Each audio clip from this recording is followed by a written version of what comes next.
பச்சை colour uniform போட்டு public toilet கழுவ வேண்டிய சூழ்நிலை வரும். ஆமாங்க, 1 ஜனவரி 2026 தொடங்கி மலேசிய அரசாங்கம் பொது இடங்களோட சுத்தத்தை பேணி காக்கிறதுக்காக புதிய சட்டத்திட்டம் கொண்டு வந்திருக்காங்க.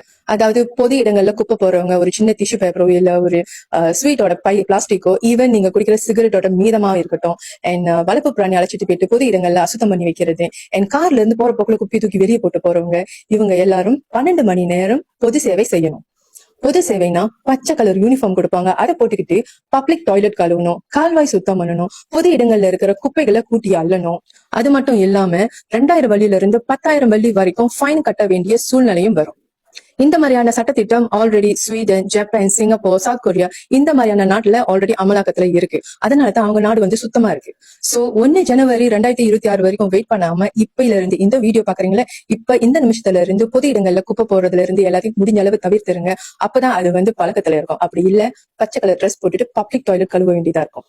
கண்டிப்பா இந்த வீடியோவை உங்களுடைய ஃப்ரெண்ட்ஸ் அண்ட் ஃபேமிலி சர்க்கிளுக்கு அனுப்புங்க. அவங்களும் ஜாக்கிரதையா இருப்பாங்க. நன்றி.